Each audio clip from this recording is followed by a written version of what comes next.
আমাকে কয়েকদিন আগে প্রশাসন বলছিল আপনি বাজারে এত লোক কেন আপনার সাথে। আমি বলছিলাম যে আমি নামলে মানুষ হয়ে যায়, আমি কি করতাম। আসসালামু আলাইকুম ওয়া রাহমাতুল্লাহি ওয়া বারাকাতুহু। নাহমাদুহু ওয়া নুসাল্লি আলা রাসূলিল কারীম, আম্মা বাদ। আউযু বিল্লাহি মিনাশ শাইতানির রাজীম, বিসমিল্লাহির রহমানির রহিম। ওয়াতাসিমু বিহাবলিল্লাহি জামিআ ওয়া লা তাফাররাকু।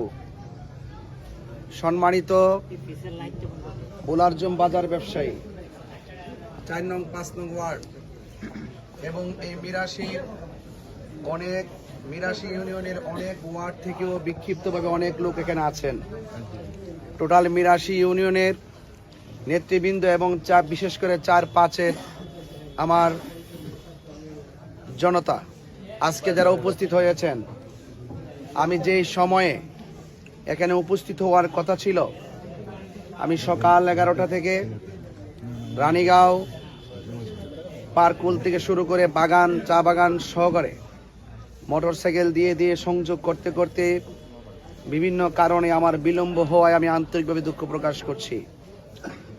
আপনারা যারা এতক্ষণ পর্যন্ত এখানে কষ্ট করে বসে আছেন, আমি আপনাদের উপস্থিতির প্রতি কৃতজ্ঞতা জ্ঞাপন করছি। আমার পূর্বে বক্তাগণ অনেক সুন্দর করে বক্তব্য রেখেছেন।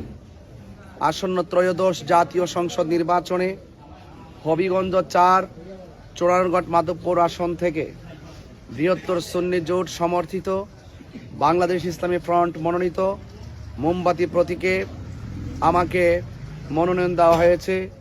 ইতিমধ্যেই রিটার্নিং অফিসার জেলা প্রশাসকের কার্যালয়ে আমার মনোনয়নটি বৈধ ঘোষণা করেছে। পড়ি আলহামদুলিল্লাহ। আপনারা জানেন, আগামী 21 তারিখ পর্যন্ত কোনো ধরনের মিটিং মিছিল এবং কোনো বড় ধরনের গ্যাদারিং, সংযোগ, রাস্তাঘাট অবরোধ করা, শোডাউন দেওয়া এগুলো সম্পূর্ণ নিষেধ। এই জন্য আমি আজকে ভোট চাইতে আসি নাই, আমি আজকে আপনাদের দোয়া নেওয়ার জন্য এসেছি। সুন্নির আইনের প্রতি শ্রদ্ধাশীল, কথা বলেন ঠিক? এই জন্য আমাকে কয়েকদিন আগে প্রশাসন বলছিল আপনি বাজারে এত লোক কেন আপনার সাথে।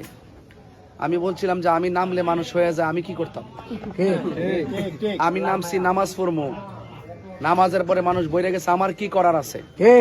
তো আমি যখন নাগরিক হিসাবে এই দেশে বাস করি, আমার তো ওয়াজ তো আমার প্রফেশন, নামাজ আমার অস্তিত্ব। নামাজ আমি পড়বো, মুসল্লি আমার সাথে হাজারো থাকতে পারে, এটার সাথে রাজনীতির কোনো সম্পর্ক ঠিক না।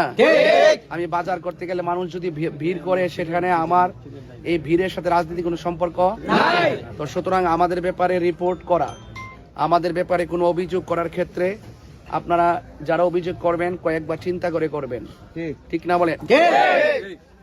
তো এই জন্য আজকে আমার জন্য আপনারা দোয়া করবেন।